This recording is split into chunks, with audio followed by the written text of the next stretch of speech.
మార్పు అన్నది కూడా రావాలండి.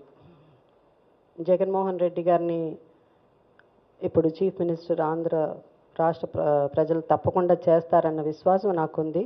ఎందుకంటే మార్పు రావాలి. చంద్రబాబు నాయుడు గారు ఎక్స్పీరియన్స్ అయ్యి ఉండొచ్చు, ఇంతకుముందు చీఫ్ మినిస్టర్గా చాలా చేశామని. ఆ ఎక్స్పీరియన్స్ అయితే ఇప్పుడైతే అది ఏ విధంగానూ పనిచేయలేదని నా అభిప్రాయం. అది ఆయన తీసుకొస్తానన్న ప్యాకేజీలు కానీ ఆయన చేయాలన్నది చేయలేకపోయాడని నేను అనుకుంటున్నాను. కాబట్టి ఈ సమయం ఇంతకుముందు నేను చెప్పినట్టు ఇది సరైన సమయం, సరైన నిర్ణయం తీసుకోవాలి. ఎందుకంటే నిర్ణయం తీసుకోవడం ఒక మార్పు కోసం తప్పకుండా జగన్మోహన్ రెడ్డి గారిని మనం గెలిపించుకోవాలి.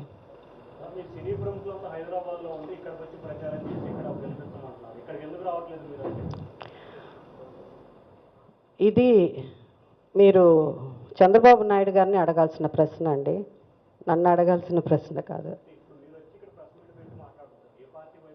నేను జయసుధ అనే వ్యక్తి, నేను ఆంధ్ర ప్రజలకు సంబంధించిన వ్యక్తి అండి. ప్రతి ఇంట్లో నేనంటే ఇష్టపడే ఒక మా ఫ్యామిలీ మెంబర్ అన్న ఉంటారు. కాబట్టి నేను అక్కడ ఇక్కడ అన్నది లేదు. ఇది నేను వ్యక్తి జయసుధ ఒక వ్యక్తిగా, నా ప్రొఫెషన్ సినిమా, మా ఇండస్ట్రీ సినిమా, అంతే తప్ప అక్కడ ఉండి ఇక్కడ అన్నది లేదు. మేము అన్నీ తెలంగాణకి సంబంధించిన వాళ్ళం, తెలుగు మాట్లాడే ప్రతి స్టేట్కి సంబంధించిన వాళ్ళం. తెలుగుని గౌరవించే వాళ్ళు ప్రతి తెలుగు నటుల్ని గౌరవిస్తారండి. Next question.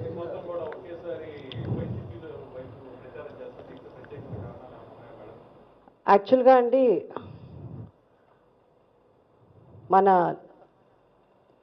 రాజశేఖర రెడ్డి గారు చేసిన ఇండస్ట్రీకి చాలా మేలు చేశారండి. చంద్రబాబు నాయుడు గారి కంటే ఎక్కువ చేసిన వారు మన late chief minister Rajasekhara Reddy గారు. యాక్చువల్గా ఇప్పుడు ఈ సమయంలో మొత్తం ఇండస్ట్రీ సపోర్ట్ చేయాలి. చాలామంది వచ్చేసాము, ఇంకా చాలామంది రావాలి. చాలామంది సీక్రెట్గా సపోర్ట్ చేస్తున్నారని నేను అనుకుంటున్నాను. ముందు కనిపించడం లేదేమో, వాళ్ళ బ్లెస్సింగ్స్ కూడా ఉంటుంది, వాళ్ళ సపోర్ట్ కూడా ఉంటుంది. అది 100% ఉండి తీరాలండి. అది చేయాల్సిన ధర్మం వాళ్ళది.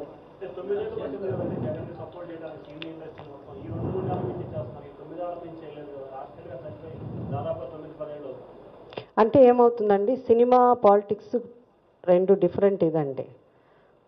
మాకు ఏమవుతుంది, సినిమాలో ఉన్నప్పుడు ఉంటాం, పాలిటిక్స్లో ఉన్నప్పుడు ఉంటాం. అంటే పాలిటిక్స్లో ఉంటే అది సినిమా అని కాదు. దాని తర్వాత ఏమవుతుందంటే మెల్లిగా డ్రిఫ్ట్ అయిపోతుంది. టోటల్గా సినిమా పాలిటిక్స్ రెండు బ్యాలెన్స్ చేసుకుని ఉండేవాళ్ళు కొంతమంది ఉంటారు. టోటల్గా ప్రొఫెషన్ అది. At the end of the day మీరు ఎలాగా పనిచేస్తున్నారో మేము అలాగే పనిచేస్తున్నాం. సో అందువల్ల త్రూఅవుట్ ఉండడం అన్నది అదొక పద్ధతి. అది వాళ్ళు ఇంకా పాలిటిక్స్లో మన త్రూఅవుట్ ఉన్న జగన్మోహన్ రెడ్డి గారికి ఇండస్ట్రీలో చాలామంది సపోర్ట్ ఉన్నారండి. ఈ 9 ఏళ్ళలో కూడా ఉన్నారు, కానీ వాళ్ళు బయట కనిపించలేదు. ఆయనకి ఉండాల్సిన సపోర్ట్ ఎప్పుడు ఉంది. ఇప్పుడు కూడా ఇండస్ట్రీలో నాకు తెలిసి 80% జగన్మోహన్ రెడ్డి గారు వెనకాల ఉన్నారని నేను నమ్ముతున్నానండి.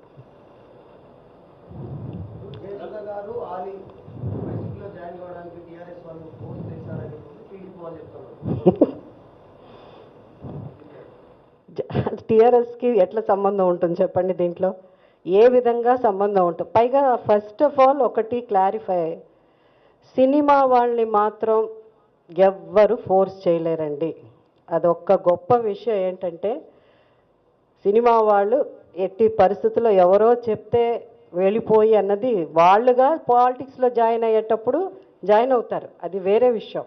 కానీ మీరు ఇక్కడి నుంచి అక్కడ అంటే ఏంటంటే మనం ఏదో ఒక వాళ్ళ దగ్గర నుంచి లబ్ధి పొంది వాళ్ళకి మనం ఏదో విధంగా రుణపడి ఉంటేనే వాళ్ళు చెప్తే వింటాం. ఇప్పుడు మనకి టీఆర్ఎస్ వాళ్ళు చెప్తే అసలు ఎక్కడి నుంచి రూమర్స్, నేను కూడా న్యూస్ చూస్తున్నాను కాబట్టి నేను వింటే అన్నీ కేసీఆర్ గారు చెప్పారు, తర్వాత టీఆర్ఎస్ వాళ్ళు చెప్పేస్తూ వచ్చేస్తామా అండి? హైదరాబాద్ ఎక్కువ ఆస్తులు ఉన్నాయి, ఇండస్ట్రీ కూడా ఎక్కువ ప్రోత్సహిస్తున్నారు కాబట్టి ఆ ప్రదర్శన అనేది ఎక్కువ రూమర్స్ నడుస్తున్నాయి. అవన్నీ అపోజిషన్ పార్టీ చేసిన పని అండి. ఏదో కావాలి కదా, రోజుకు ఒక కొత్తగా ఉంటే తప్ప మీకు కూడా మీడియా వాళ్ళకి ఏం విషయం ఉండదు. సో ఇప్పుడు మీడియానే కాకుండా ఇంకా అది ఎక్స్టెండెడ్ సోషల్ మీడియా ఇంకా అలా వెళ్తూనే ఉంది. పొద్దున మనకి ఒక ఫ్యామిలీ మెంబర్ లాగా సోషల్ మీడియా కూడా, అది లేనిదే లేదు జీవితం. మంచినీళ్ళు లేకపోయినా పర్వాలేదు కానీ అది చాలా ఇంపార్టెంట్ అన్న ఇదైపోయింది. పొద్దున్న లేసి నేను ఫస్ట్ నీళ్ళు తాగుతాను, అది కూడా తాగట్లో ఇమీడియట్గా ఫోన్ ఆన్ చేస్తాం లేవగానే. సో అదంతా క్రియేట్ చేసింది అపోజిషన్ పార్టీ.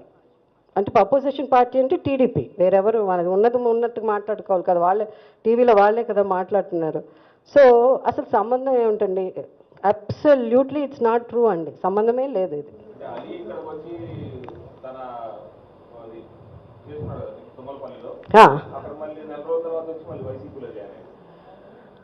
అంటే ఒకటి మీరు చూడాలండి, జనం కూడా బాగా అర్థం చేసుకోవాల్సింది ఏంటంటే, ఒక చోట మనం ఎవరో ఒకళ్ళు పిలుస్తారండి, ఏదో నాకే ఒక చోట ఉద్యోగం ఇస్తాం రావమ్మా అని ఒక ఊరు పిలుస్తారు.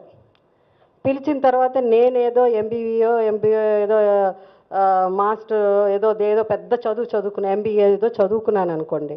అక్కడికి వచ్చిన తర్వాత నీకు ఇది చేస్తాను అది చేస్తాను అని ప్రామిస్ చేసి లాస్ట్లో అక్కడెక్కడ కూర్చో తర్వాత చూస్తాను, లేకపోతే వేరేదో పని అంటే, ఎవరైనా వాళ్ళ మీద ఒక విశ్వాసంతో ఒక నమ్మకంతో వాళ్ళతో పాటు తిరిగిన ఆల్మోస్ట్ ఏదో చాలా ఏళ్ళు ఉన్నట్టున్నాడండి టీడీపీలో. 20 years ఏదో చెప్తా ఉన్నాడు తను.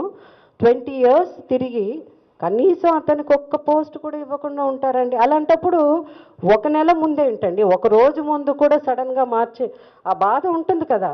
సో వాళ్ళు డిసిషన్ తీసుకున్నారు. ఎప్పుడు ఉంటుంది వేరే పార్టీ అన్నది, ఒక సినిమా వాళ్ళే ఎందుకండి, పెద్ద రాజకీయ నాయకులు, ఎక్స్పీరియన్స్డ్ గొప్ప రాజకీయ నాయకులు కూడా 24 hours ఒక పార్టీ నుంచి ఒక పార్టీకి మారుతున్నారు. అంత మాత్రాన వాళ్ళు ఏదో పెద్ద నేరం చేసినట్టు కాదు. ఎక్కడైనా వ్యక్తికి తాను బాధపడినప్పుడే ఇది జరుగుతుందండి.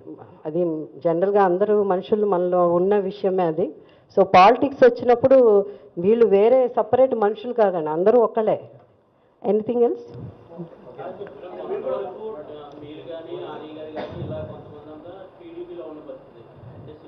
టీడీపీలో నేను కనిపించానా మీకు? టీడీపీలో నేను టీడీపీలో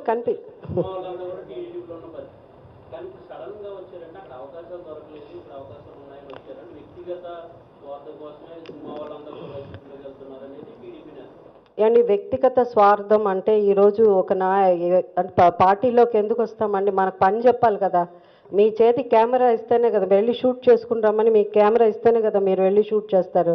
మీరు మమ్మల్ని వెళ్ళి ఇంటర్వ్యూ తీసుకుని రమ్మంటేనే కదా మీరు వచ్చి ఏమీ ఇవ్వకుండా రోజు ఉంటే ఏదో ఒక పని ఇవ్వాలి కదండి. నాట్ నెసెసరీ ఓవర్ నైట్ వాళ్ళని వచ్చి you don't have to make them minister, you don't have to make them some MLC. అది కాదు, ఒక్క పోస్ట్ ఇవ్వండి, ఏదో ఒక డెసిగ్నేషన్ లేకుండా.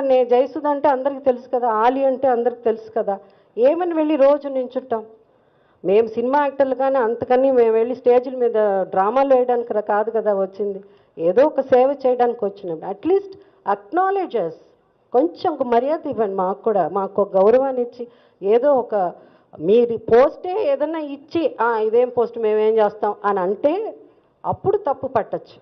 ఏమీ చేయకుండా మీరు వచ్చి అది ఇవ్వలేదు, వ్యక్తిగత ఏం కోరికలను ఇంత పాపులర్ అయ్యి ప్రజల మధ్య మాకు ఇంత మంచి గౌరవం ఇంత అభిమానం ఉన్నప్పుడు అక్కడ ఒక చిన్న వాటికి మేము దిగజారిపోవండి. ఆ స్థాయి ఎప్పుడు తెచ్చుకోము మేము.